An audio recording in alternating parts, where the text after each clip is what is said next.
Okay, Assalamualaikum and good morning. So, thank you for coming to this replacement lecture, which we missed yesterday. So, let me recall what we did on Monday, the last thing on Monday. At the time, I was still writing up this particular lecture notes. So, these lecture notes are already on Putra Blast, so you can have a look. And then the last thing that we did was to look at was it this? Anyone can recall? You're not sharing your screen. Pardon? You're not sharing your screen, doctor. Oh, We can't sorry. see. Okay, let me share the screen then. Sorry about that. I just forgotten.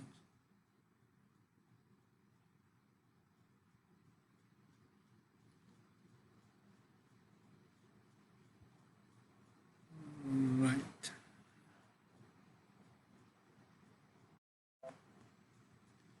So let me go to the lecture notes. So this is the one I mentioned. Did we stop here or can anyone remember For this. before this? Okay, never mind. So essentially, what we wanted to do is to this is just a continuation of what we have done for rotation operators earlier, but we did not phrase them in terms of looking at symmetries within the quantum systems. Okay, so essentially now we are going to look at what symmetries the quantum system can have and what's the implications of that.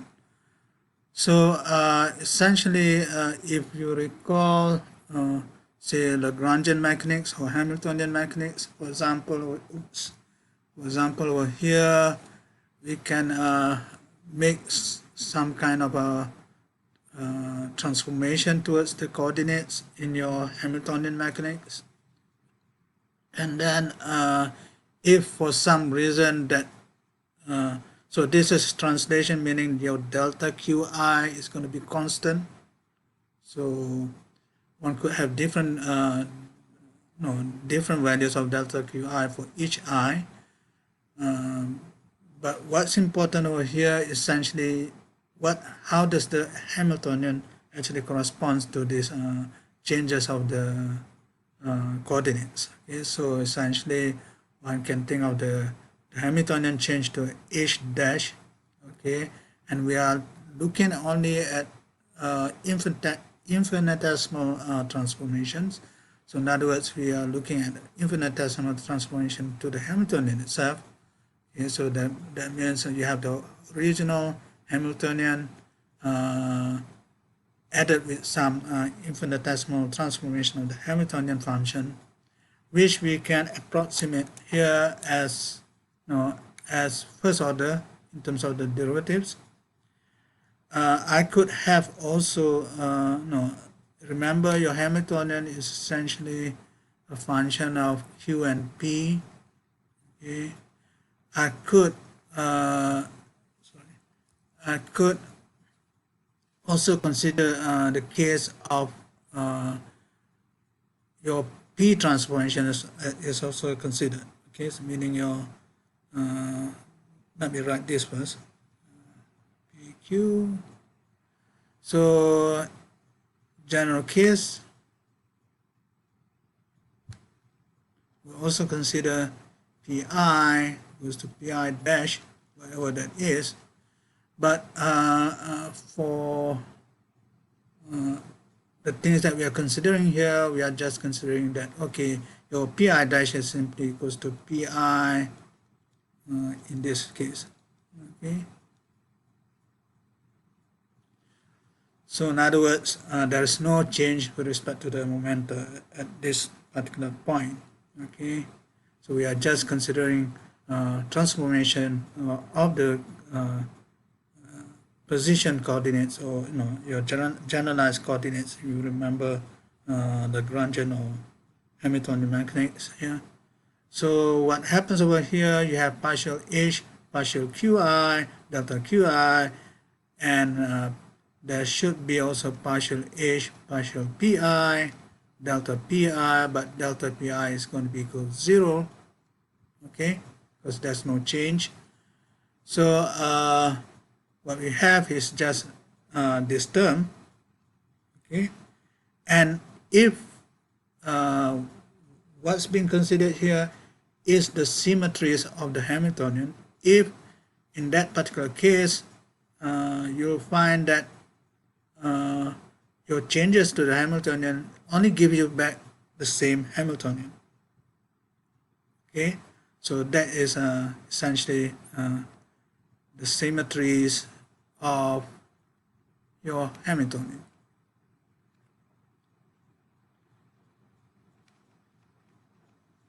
So in this particular case, we are considering only just translation. Okay, so so in this, when you have this translational symmetry, what does it actually imply? Is that you're going to get this term, your delta Qi is going to be an arbitrary translation here. So in other words, the only thing that can be 0 here is that quantity partial H, partial Qi. So partial H, partial Qi equals 0, but then you have your Hamilton's equation of motion. If you can remember, I think it's this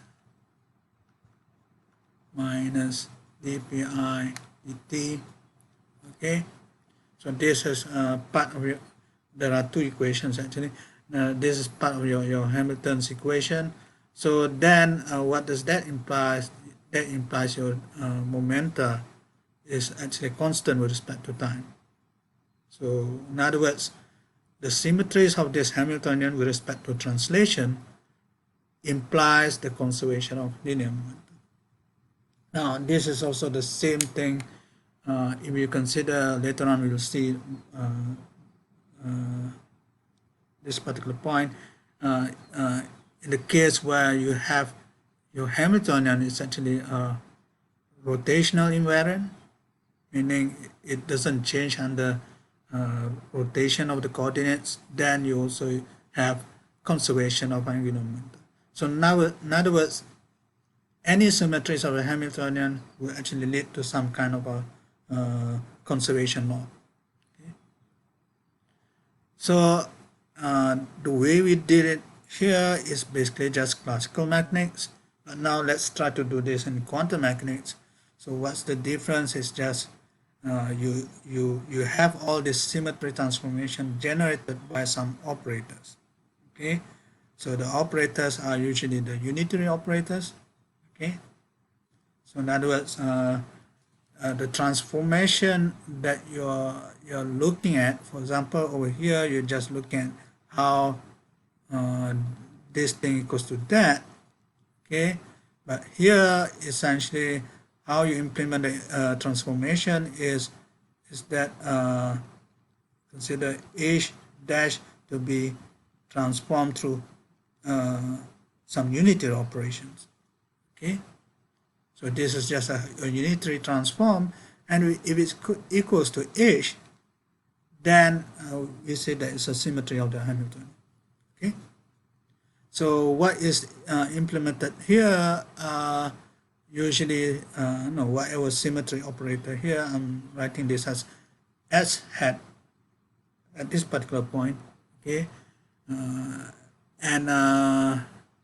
remember your unitary operator, you can always rewrite in terms of exponential minus I some generator here. So usually some generator and then some parameter that parameterize the transformation. So for example, over here I can think of give me some symbol here, let's say alpha, and then one has to divide this by H bar, usually your G and alpha will carry some kind of dimensions. So that dimension has to be cancelled out by this H bar over here. So you get the argument of exponential here is dimensionless. Okay. So what I'm trying to do now is essentially take the infinitesimal version of this operator. So you can expand it to first order. So I should be writing here as S. It's just a notation I borrowed from the book. So it doesn't matter. Okay, so here is a symmetry transformation in the infinitesimal form.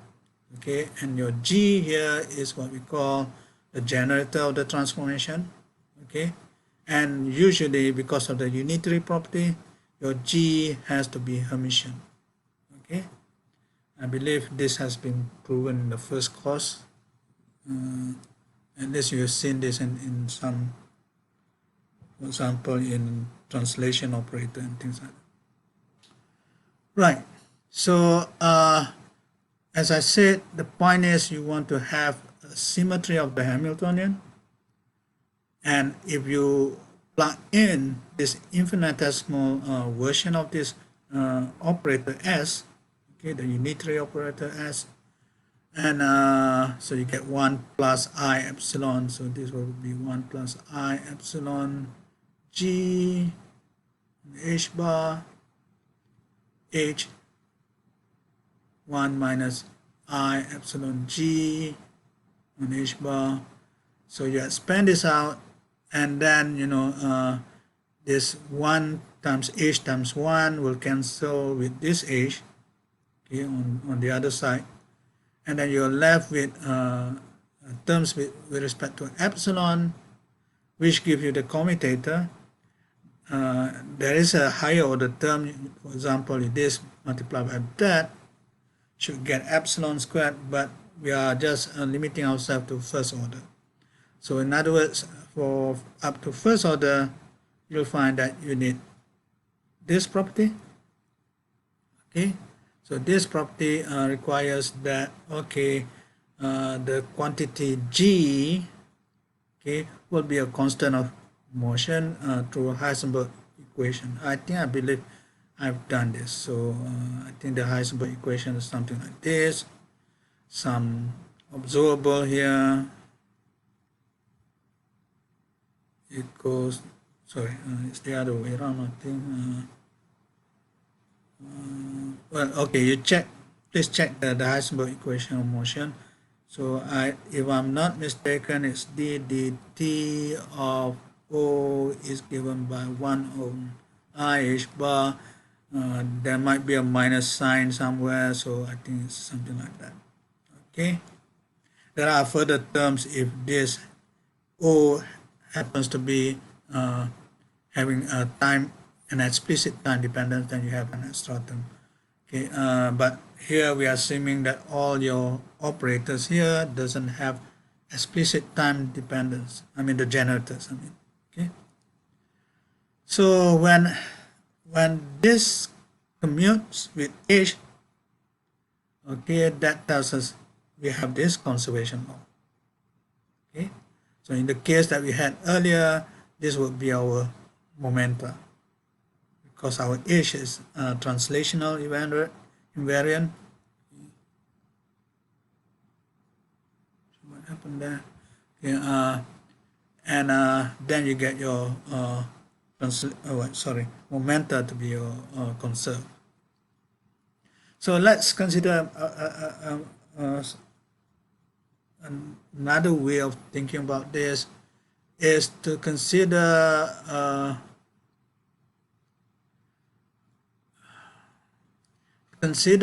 for instance, your transformation G, okay, and then this G is an Hermitian operator. Okay, so Hermitian operator normally can form some eigenequation. Okay, and remember that Hermitian operator have real eigenvalues.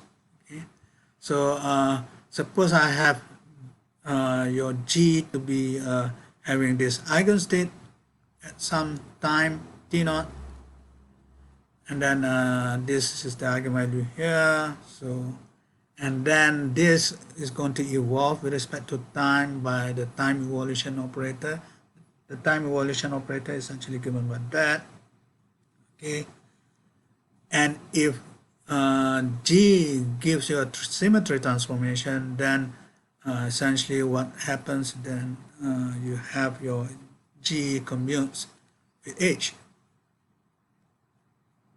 Okay, but if G commutes with H, then G also commutes with this time evolution operator. So in other words, what we're going to do, we're going to apply so an action of this operator on this whole equation.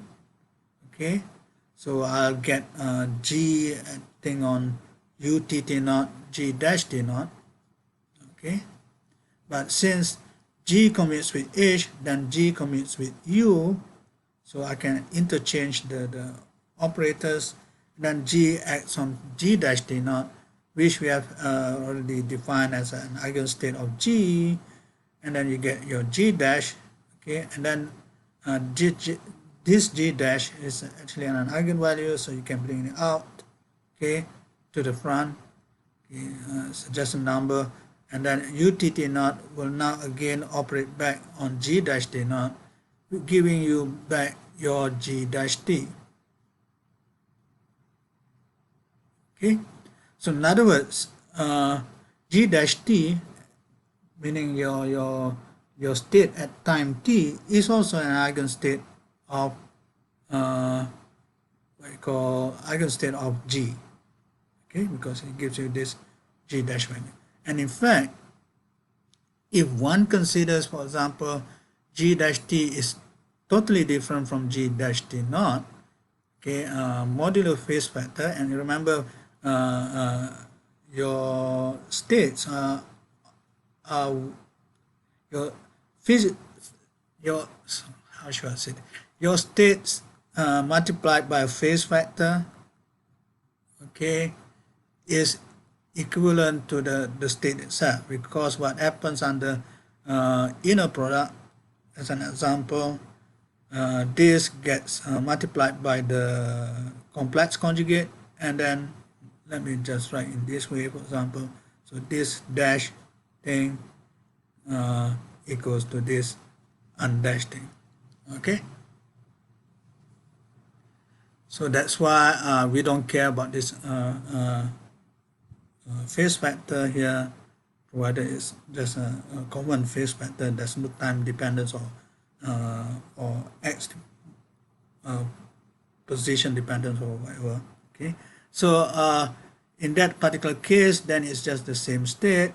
So if this is not the same state, okay, then we say that, okay, since this evolved to a different state, then the different state has the same eigenvalue.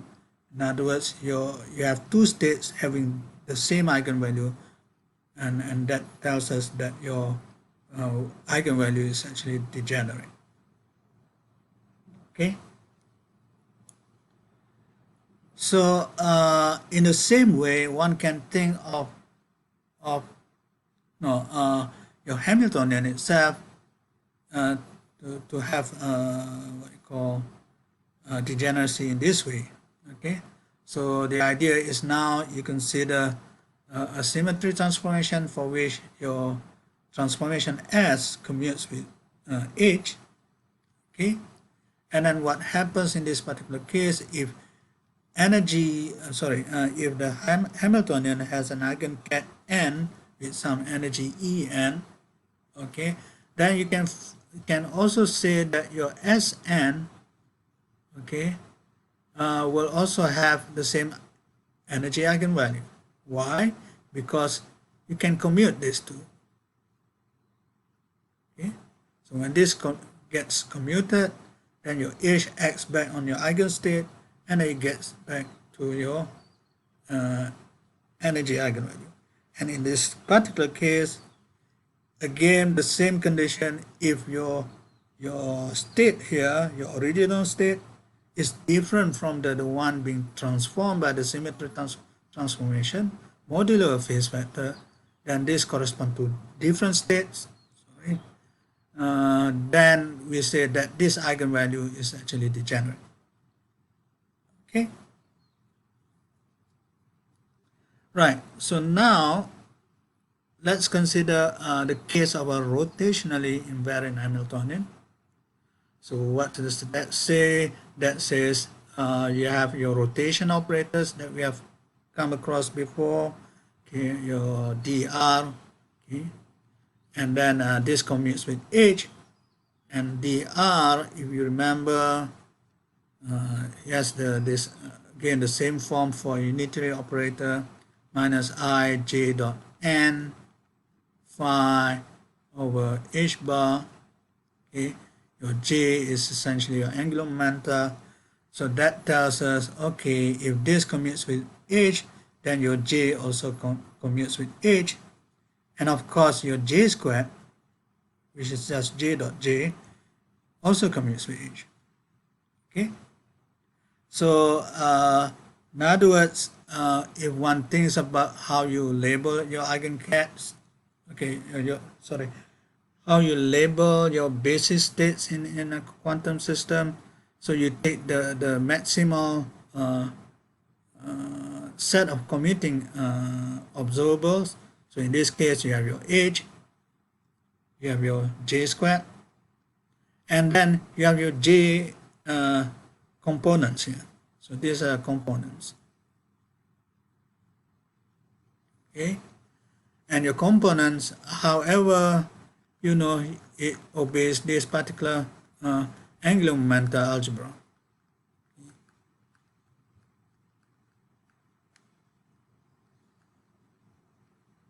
So in other words, for the components themselves, they don't commute. So in other words, we can only take one of the components over here, as you have understood in the first course by right. Then you only just take, usually we take the z component, and then you label your state by your h eigenvalue and your j squared eigenvalue, and then your jz eigenvalue. So essentially that gives you this eigencat. Okay. So what does it say over here now is, if you have your rotational invariant Hamiltonian, then what's going to happen is that your j essentially tells you about the j squared quantity.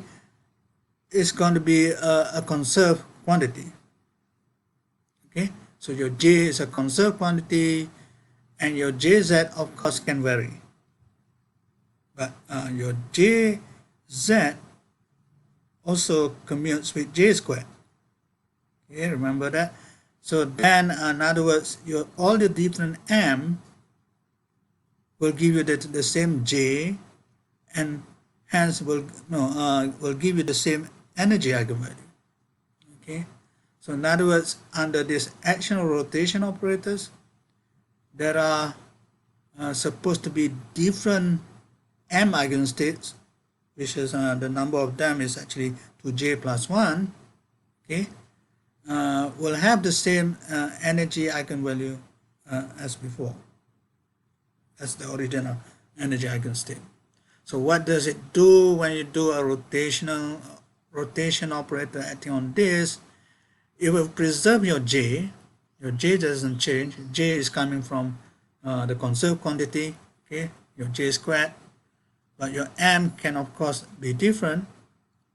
And what one does is to be able to mix up all these m components, mix up all together. Okay. So what one does is that, okay, I can have this kind of possibility. You just insert the identity operator here, okay, and then you sum over all possible m dash, okay, and then essentially this one will give you the matrix element of your rotation operator.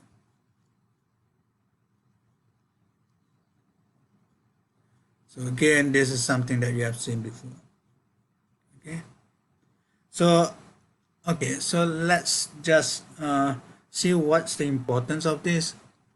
An example where you have a rotational invariant Hamiltonian is when your potentials are rotational invariant, because your p squared is rotational invariant already, because it's a p squared is simply p dot p, and the length of a vector is rotational invariant. Okay. So one has to only to worry about the potential part. So the potential part, usually this would be the Coulomb potential. So that is a central potential. And if you remember, the idea of central potential is actually rotational invariant before. But now, if one consider the spins as well, then you have the spin orbit coupling, your L dot S, and this L dot S might be having some coefficient which depends on R, that tells you about the strength of the interaction. Okay, then what happens in this particular case is that, okay, this thing usually depends only on R, and R essentially is rotational invariant. Okay, the vector R, not the components. The vector R is rotational invariant, and one can also check that this is a rotational invariant. Okay, so in other words, what happens in this particular case, you will find that the system of electrons under this influence of potentials over here, it will have the same kind of degeneracy that you have seen before. Okay, it's 2J plus 1 energy degeneracy, and this J is now coming from what? Coming from L plus S. Okay, but that is assuming that you just have that interaction without other interactions. Okay, if you put the system under, say, electromagnetic field or magnetic field for that matter, then this degeneracy will break up, because you have your magnetic moments of each of these angular momenta. Okay, so that more or less tells you about how symmetries of the Hamiltonian. Okay, I should be careful about this, because there are many types of symmetries. So here we are talking about symmetries of Hamiltonian. Then it can either lead to a conservation law, and also leads to the degeneracy of the energy. Okay. Okay, so next is something which is probably surprising to some. I think it was, if I'm not mistaken, this idea was only it was not known earlier in when they just did this theory of hydrogen atom, but they found this degeneracy, for example. Okay, remember in your states NLM, okay, rotational invariant just tells you that you can actually what you call vary your M, and L is fixed, right? But then one can also vary L if one wants to. Okay, so you remember the your L quantum number give you all this S shell, P shell. No, this is L equals 0, L equals to 1, D is L equals to 2, and so on and so forth. So all this, okay, I should be careful here. For a particular n, okay, your L can go up to n minus 1. And all this will refer to the same energy argument. Okay. So here one asks the question, what is the symmetry that comes into this picture? The previous one is only you had that 2j plus 1 or 2l plus 1, in this particular case, degeneracy. But now here you have your n squared degeneracy. Okay, given a particular n, there are actually n squared different states corresponding to the same energy eigenvalue En, for example. So the question is, okay, when people start to study this more carefully, there is an extra symmetry that happens with this potential that has this form of 1 over r. Okay, so the analogy here, they think about Kepler's problem of planetary orbits. You know that your potential for gravitational pull is the same form, 1 over r, and they know that the solutions of planetary orbit kind of classical equations, okay, gives you a closed elliptical orbits. Okay, so the closed elliptical orbits actually tells us something. The closure of this orbit shows that, okay, the orientation of your major axis of your ellipse, or for that matter minor axis, are actually maintained inside your orbital motion. Okay, and if you consider this for the gravitational case, then there's no difference apart from the possibility of the electrical charge thing. Okay, this also occurs in the Coulombic system. Oops. Okay, so when they study this, they know that the new constant of motion is actually given by this vector quantity. Okay, this vector quantity is given by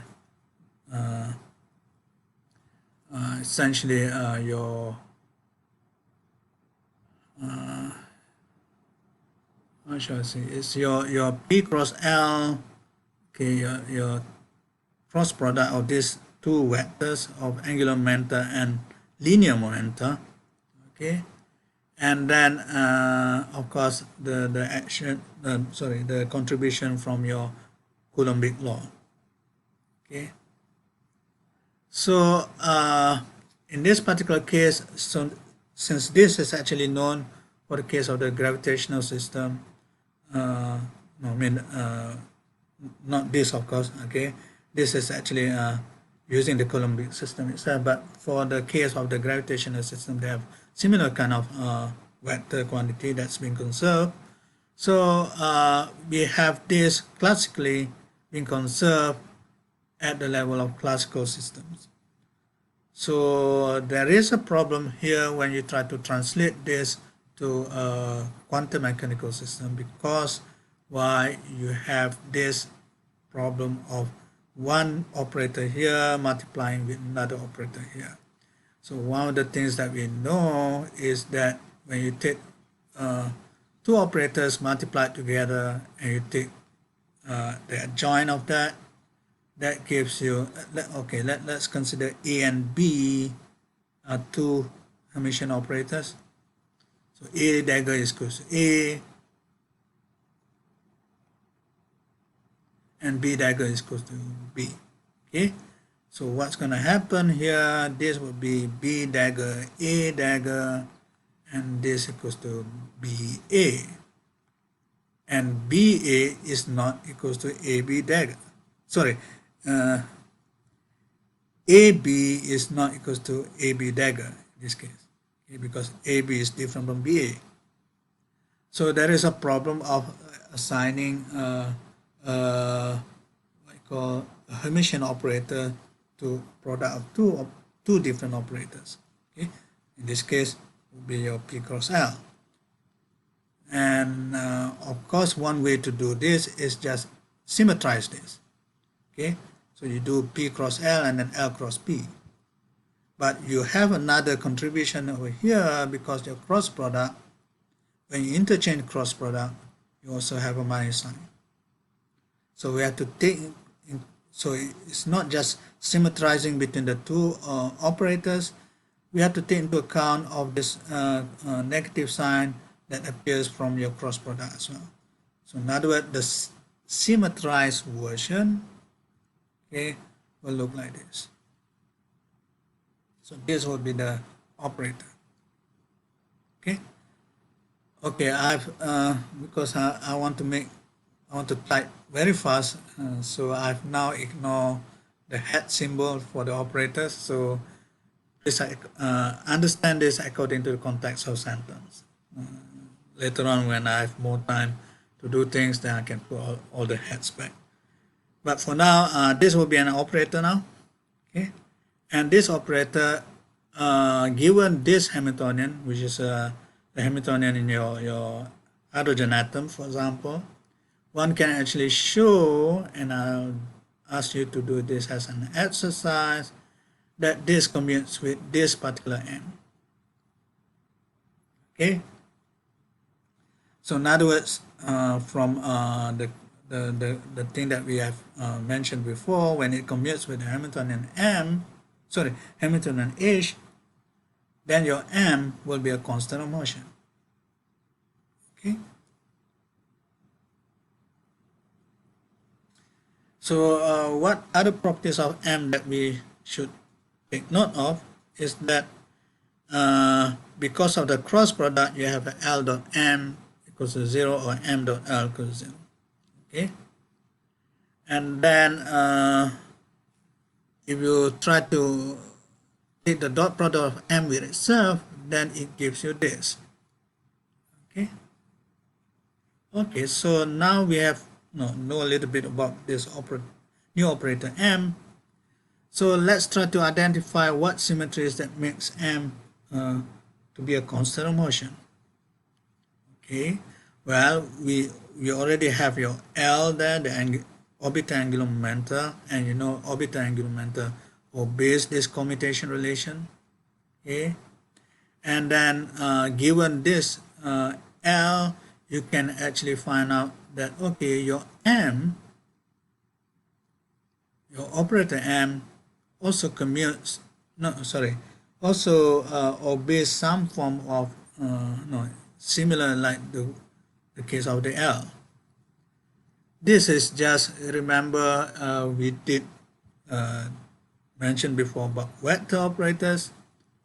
Okay, how do you know whether it's actually a vector operator? It must obey this kind of thing. So this we have seen before. Okay. Now, okay, here we make commutator between L and L, and then here we make commutator between M and L. So what is the commutator of M with M itself? Well, in this particular case, you'll find that, okay, you'll get this answer on the right hand side. Again, the algebra aspects, I think you have to try to do it yourself. Okay, and if this had been just L, then no, okay, I have L and L gives you L, M and L gives you L, M and M gives you L without this H, then the algebra actually closes to each other.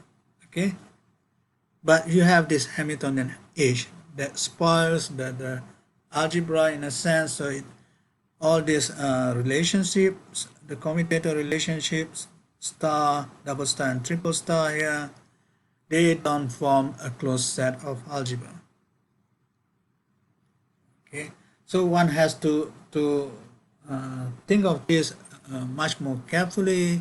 So what one tries to do now, one tries to limit the conditions for which these relationships apply to. So what's the limiting condition that we want to do is not to consider arbitrary case of the Hamiltonian operator, and the Hamiltonian operator has its own eigenvalues, things like that. But we consider the case within the eigenstates of your Hamiltonian. Okay, so in other words, what one can do when you consider restricted to the eigenstate of the Hamiltonian, in this particular case, we are looking at the bound states because remember we are talking about closed orbits. Okay. Then one replace your H by the energy eigenvalue E, which you write as E less than 0 because of the bound state. Okay. Normally we think of the bound state is given by a negative energy. Okay. So what one can do is now, if one looks at the way it's being written over here,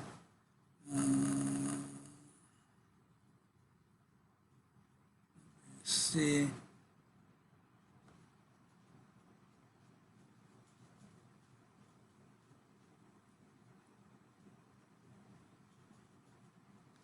I think it's from this relationship. From this relationship, you somehow limit yourself to an eigenvalue of your Hamiltonian, and then you try to solve. Well, I mean, you look at how this. I think you need also another relationship. Okay, you need another relationship to see that okay, I can get rid of this H here and replace it by E, and then you define a new. Again, there's a mistake here. A new operator N by some algebraic manipulation coming from this particular case. Okay, so I will make this probably an exercise sometime. Okay, because I didn't have quite actually prove it over in this particular notes. But you can actually define this, and essentially this operator now, if you look at the commutator relationships, then it looks like this. And over here now, the problem that we had earlier with this one, with this particular H appearing on the right hand side, now disappears. Okay, so this is now, okay, this triple star is now replaced by this equation. So the algebra now is consisting of the set of operators L and the set of operators N, and then when you do the commutator between each other, they only mix up between between themselves. Okay, so there's no extra operator coming into the right hand side of the commutators. Okay, so this, in other words, we have a closed algebra. Closure because only right hand side, closure because right hand side is expressed by only L and N. Okay, no other operators involved. Okay. And if one thinks what's happening here is essentially now you have a new symmetry. This whole algebra thing actually gives you a new symmetry, and that new symmetry is actually a rotation algebra in 4 dimensions. Now, let me just tell you about the general case of a special orthogonal group. Okay, how shall I do this? Okay, remember that your special orthogonal group, let's say you have O transpose O has to be equals to I, right? So this actually is set. If you just have an arbitrary n by n matrix, for example, okay, n by n matrix, then you have the number of elements inside your n by n matrix is n squared. But now there is a relationship between your elements inside your n by n matrix. And if you count the number of independent elements inside here, then you'll find that the number of independent elements is actually n times n minus 1 divided by 2. Now, if you have not seen this before, probably no, just take it by faith at the moment, but no, you can actually check it, say, by using n equals to 2 and n equals to 3 and so on and so forth. Okay, you'll find that this is true. Okay, so in the case of n equals to, say, 3, SO3, which is the three-dimensional rotation group, then you have 3 times 3 minus 1 is 2, and then divide by 2, that's equals to 3, and that 3 gives you your 3 different L's, L1, L2, L3. Okay, that sort of generates all your possible three-dimensional rotation. But what about a four-dimensional rotation group?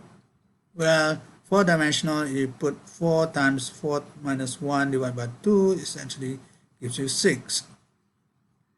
Now this is convenient.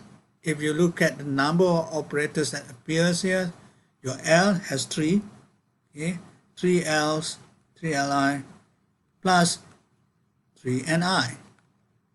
So you have 6. So you conveniently fit to the number of operators that you need for this algebra. Okay, but we have to show this a bit more properly. Now what time? 10 minutes to 10. So I'll try to finish this soon. So what do? We look at it. No, we look at the definition in a way. It's like, now how can I generalize your L1, L2, L3 to include your n? Okay, so your n is like another kind of rotation that gives you this extra thing. So, well, if I write your rotation in terms of R cross P, okay, we have this kind of what you call form pattern that you can find here. So this is actually L23, L31, L12. So what if I can re-express your N1, N2, N3 as a kind of another L that has the other element 4? Okay, in fact, you can actually do this. You can identify N1, for example, as L14, which gives you like something like X1P4 minus X4P1, and then you have L24, and then you have L34. All of these identified as your N1, N2, N3, and then you can actually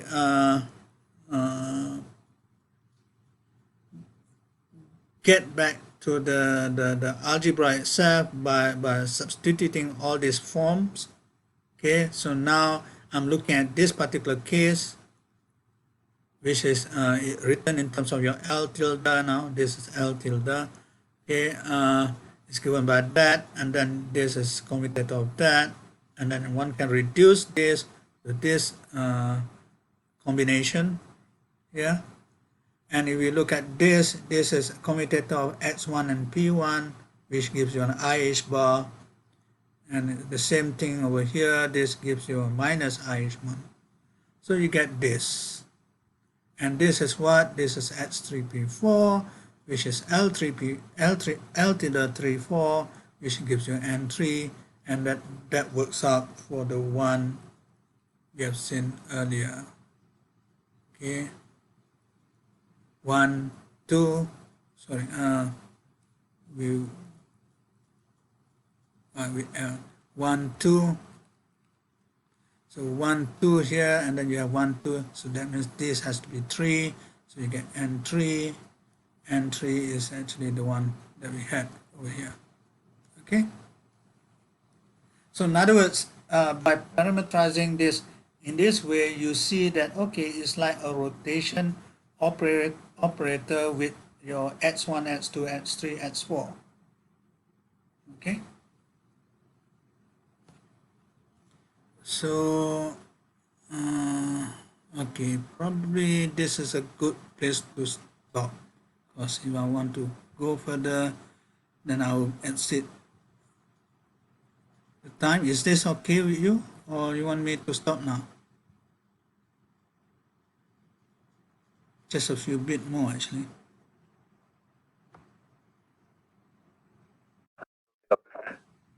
Okay, in that case, I'll stop that and continue this on Monday. Okay, and Monday also I need to prepare new set of notes as well. So, okay. So I'll stop now. So I'll get the attendance. Doctor, Yeah, a quick question. okay. In your notation in page 5 and 6, what do you mean by L23, the one with the tilde? Like the L2, L commutator, L2 and L3 commutator? Give me a minute. Which one are you The L tilde. the L tilde. Okay, let me go back there. So this is the one that you asking. Okay, this one is your ordinary R cross P, right? Okay, your R cross P, if you return it in full, it will be your first component will come from your X2P3 and then no, X3P2 thing. Okay, so you get L till, so you can see the pattern here is actually corresponding to this pattern here. So it's just renaming. Components of the cross product. Yeah, the components of the cross product. But now, the only complication that we have, your cross product doesn't make sense for a four-dimensional thing. So that's why I don't want to say it's a cross product. See, there's no cross product in four dimension. You have something else. Okay, not to say there's none. Okay, where do I? Okay, there is something else in four dimensions that almost correspond to a cross product, but no, it's not quite a cross product that you see. So what I'm trying to get to the point here is just okay. You're just extending your numbers over here. Instead from 1 to 3, you also have also 4 component, and that fourth component actually correspond to this n1, n2, n3. Is that okay? Okay, doctor. All right. So there's a bit more for me to complete this. You can look up the notes, and then uh, again, I'm supposed to revise some of the previous notes to put some details in, but again, no, you have to no. Whenever I update any notes, I will try to notify you in the WhatsApp. Okay. So okay, that's it for today. I will stop the recording and also stop the meeting. Okay. See you on Monday. Doctor. Right. Doctor.